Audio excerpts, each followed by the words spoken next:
खबर नोएडा से है, जहां होम बायर्स के साथ सुपरटेक की गुंडागर्दी सामने आई है। बायर्स को बांसुरों से पिटवाया गया है। बड़ी खबर इस वक्त आपको बताएं, अपने फ्लैट की मांग करने पहुंचे थे एक खरीदार और पेमेंट देने के बाद भी खरीदारों को उनका फ्लैट नहीं मिल रहा। सुपरटेक ने फ्लैट देने के लिए बैठक बुलाई थी और पहुंचने पर वहां पे गुंडागर्दी की गई, यानी बातचीत की बजाय वहां गुंडागर्दी की गई और जो खरीदार थे उनको पिटवाया गया बाउंसरों से। बड़ी खबर इस वक्त जहां गुंडागर्दी है वो सामने आई है। बायर्स को बाउंसरों से पिटवाया गया है। ये तस्वीरें उन्हीं खरीदारों की जिन्होंने अपनी मेहनत की कमाई से यहां पे फ्लैट खरीदा, लेकिन उन्हें फ्लैट अब तक नहीं दिया गया। इसी को लेके वो बिल्डर के पास पहुंचे और वहां उन्हें पिटवाया गया। नोएडा से एक खबर जहां होम बायर्स के साथ सुपरटेक की जो गुंडागर्दी है वो सामने आई। प्राइम न्यूज इस वक्त ये एक्सक्लूसिव तस्वीरें आपको दिखा रहा है, जहां बायर्स को बाउंसरों से पिटवाया गया है। यानी जो खरीदार हैं, जिन्होंने अपनी जीवन की पूंजी को यहां पे लगाया, मेहनत की कमाई को लगाया कि उनका सपना घर का पूरा होगा, उनके सपनों को कैसे ये बिल्डर चकनाचूर कर रहा है। इन तस्वीरों में देखिए, बैठक बुलाई गई थी कि बातचीत के जरिए मसला निकालेंगे, लेकिन जब ये वहां पे पहुंचे ये खरीदार, तो इनके साथ मारपीट की गई। सुपरटेक की जो गुंडागर्दी है वो सामने आई है। जो खरीदार है उन्हें बाउंसरों से पिटवाया गया है। अपने ही फ्लैट की मांग करने पे इन्हें पीटा गया। पैसा देने के बाद भी खरीदारों को फ्लैट नहीं मिल रहा। सुपरटेक ने फ्लैट देने के लिए बैठक बुलाई थी और पहुंचने पर बैठक की बजाय गुंडागर्दी की गई। यानी जब ये लोग वहां पे पहुंचे तो बजाय बातचीत के मारपीट की गई इनके साथ। सुनिए जरा इनकी तस्वीरें और किस तरीके से यहां पे गुंडागर्दी हुई है, ये सुनवाते हैं आप।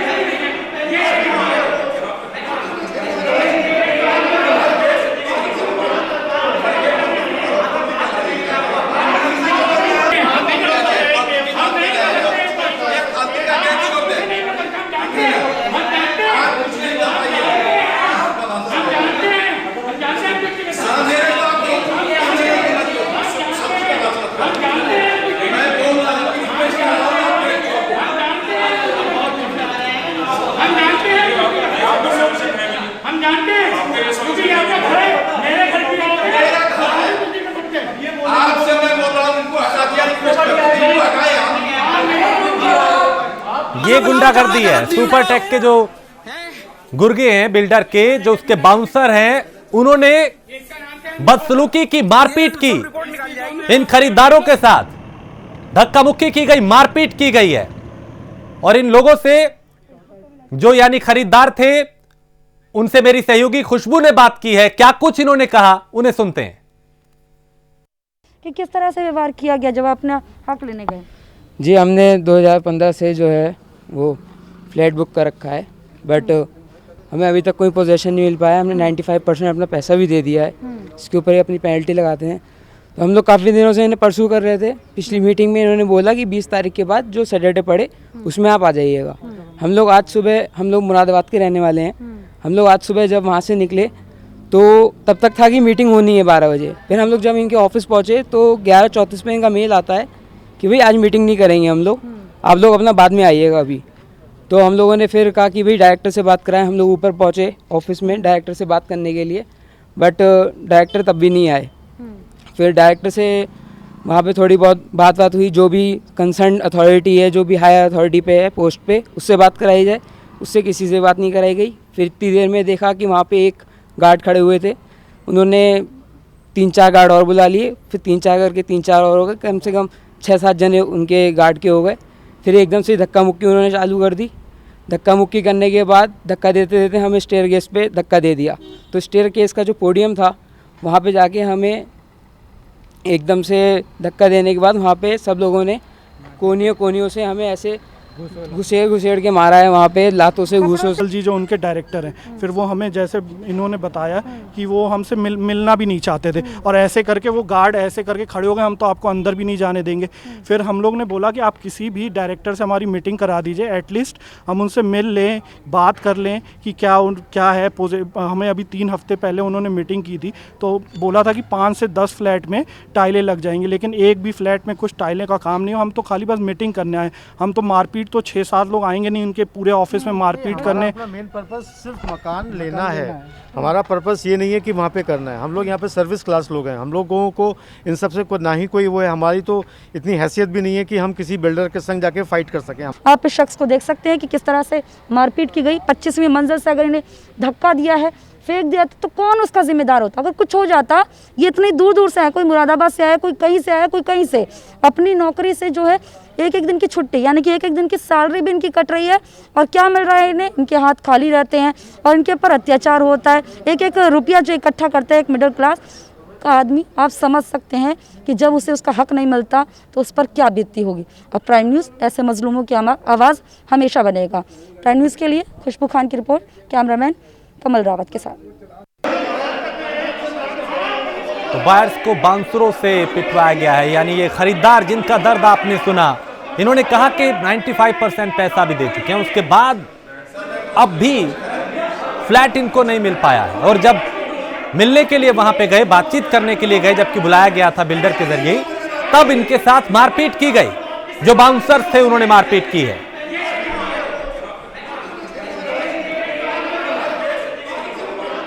और इसी खबर पे ज्यादा जानकारी के साथ न्यूज रूम से मेरी सहयोगी खुशबू और विजय हमारे साथ जुड़े हैं। उनका रुख करते हैं, क्योंकि खुशबू ने इन लोगों से भी बात की, इनके दर्द को सुना। खुशबू, आपने इन लोगों से भी बात की थी और इनका जो दर्द था वो हम लगातार दिखा रहे हैं, लेकिन बिल्डर की जो गुंडागर्दी है वो भी देखी गई। क्या कुछ वहां पे हुआ, क्या कार्रवाई हुई, क्या आश्वासन इन्हें मिला? राजेश, अगर हम देखा जाए, जब हमें सेक्टर 39 के थाने पहुंची तो वहां पर जिस तरह से बैठे हुए थे वो लोग अपनी रिपोर्ट दर्ज करवा रहे थे, और उनके कपड़े जो है बिल्कुल फटे हुए थे। वो बता रहे थे कि हम रो रो कर यहाँ पर रिपोर्ट दर्ज करा रहे हैं, क्योंकि जिस तरह से हम अपना दर्द यहाँ पे बयां कर रहे हैं, इससे पहले भी कई लोग यहाँ पर अपना दर्द बयां कर चुके हैं, लेकिन किसी ने उनकी कोई ना सुन। और सुपरटेक जो है पूरी तरह से गुंडागर्दी पर उतर आया है। जब वो अपनी बात रखने के लिए गए, सिर्फ अपनी बात रखने के लिए, हमें कब पोजीशन मिलेगा, लेकिन इसकी तो बात नहीं करी। मीटिंग के लिए खुद सुपरटेक ने बुलाया था, लेकिन जब मीटिंग के लिए पहुंचे तो उन्होंने मना कर दिया। जब उन्होंने कहा कि हम मुरादाबाद से आए, रोज रोज ऐसे नहीं आ सकते, तो उनके साथ जो है अभद्रता करने लगे। उन्हें जो है उनमें से एक शख्स को जो है 25वीं मंजिल से धक्का दिया। अगर वो रेलिंग नहीं पकड़ता तो वो गिर जाता और एक बड़ा हादसा हो जाता। उसका जिम्मेदार कौन होता? और मेरे साथ उस मौके पर विजय, मेरे सहयोगी मौजूद थे।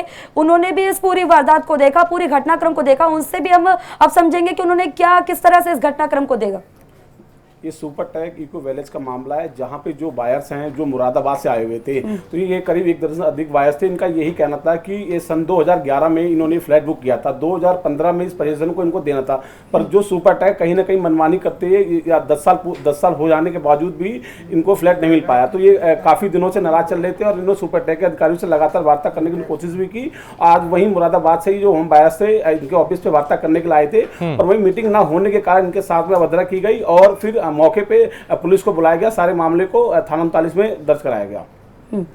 तो राजेश, आपने सुना कि किस तरह से जो है उनका दर्द, एक जो मिडिल क्लास वाला व्यक्ति होता है, हाँ। वो एक पाई कैसे जो है जोड़ता है, उसके बाद वो एक घर खरीदता है, लेकिन वो घर जो है उन्हें नहीं मिलता।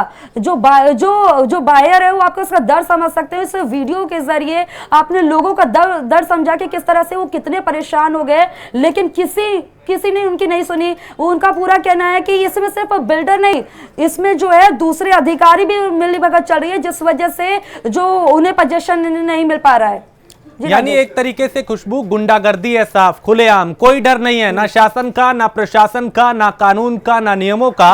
और वो खरीदार जिन्होंने अपनी मेहनत की कमाई को इन्वेस्ट किया, उनसे बातचीत करने की बजाय जब वहां पे वो गए तो उनके साथ मारपीट की गई। जी राजेश, जब वो गए थे उनको बुलाया गया था, वो ऐसे नहीं आए थे, बल्कि उन्होंने कहा था कि हमें साइट पर बुलाया जाए, लेकिन उन्हें साइट पर नहीं बुलाया गया, उन्हें ऑफिस बुलाया। और जब ऑफिस गए तो वहां पर उन्होंने मना कर दिया कि हम नहीं मिल सकते, हमारे पास टाइम नहीं है। यानी कि एक बायर जो 95% रुपीज जो अपने दे चुका है उसको अभी तक फ्लैट भी नहीं दिया गया। वो जब अपना पोजीशन लेने आया, अपना हक मांगने आया, तो उसके साथ बदरता करने लगे, उसके साथ मारपीट करने।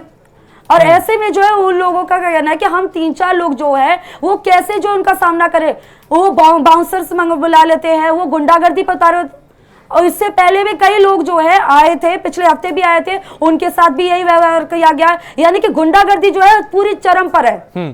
आप विजय से पूछिए, क्योंकि विजय ने भी कवर किया और मामले को देखा और प्रशासनिक अधिकारियों से भी वो मिलते हैं, तो क्या शासन प्रशासन इन खरीदारों का साथ नहीं दे रहा? क्या इन बिल्डर्स में किसी तरीके का कोई डर नहीं है? जी विजय जी, मैं बता दूं आपको कि जो बायर्स है इनका जो लगातार जो सुपरटेक के जो अधिकारी से लगातार उनसे वार्ता करते हैं, जो अगर बात की पेमेंट की तो 95% ये लोग पेमेंट दे चुके हैं। और वहीं जो सुपरटेक के जो अधिकारी, ये कोई इनका पहला मामला नहीं, इससे पहले भी ये नोएडा के अंदर कई जो इनके प्रोजेक्ट चल रहे हैं और कई जगह ऐसी घटनाएं हो चुकी हैं। जिस तरीके से मुख्यमंत्री योगी आदित्यनाथ ने सभी बिल्डरों को आगाह किया था, कई वार्ता की गई थी कि जो भी बायर्स है, जो उनके प्रोजेक्ट है, इनको जल्द से इनको हैंड ओवर किया जाए। ये खासकर जो नोएडा के जो जिला अधिकारी हैं सुभाष चलवाई को भी निर्देश थे कि बिल्डर सक्सेस अपनी कार्रवाई करे और अपना काम करके होम बायर्स को उनको पैसे।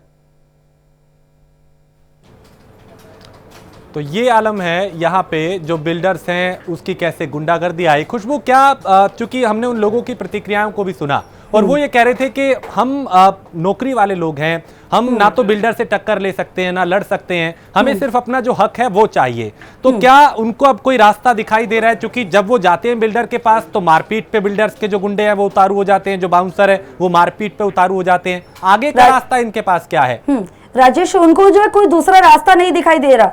वो जब हमारे सामने है, जब कैमरे के सामने उनका पूरा दर्द बयां हो गया कि किस तरह से वो कितना परेशान है, लेकिन उनके सुनने वाला कोई भी नहीं है। ठीक है, यानी इनकी सुनने वाला भी कोई नहीं है। बहुत शुक्रिया खुशबू इस तमाम जानकारी के लिए। तो ये आलम है जहां पे सुपरटेक बिल्डर की जो गुंडागर्दी है वो सामने आई, खरीदारों के साथ मारपीट की गई।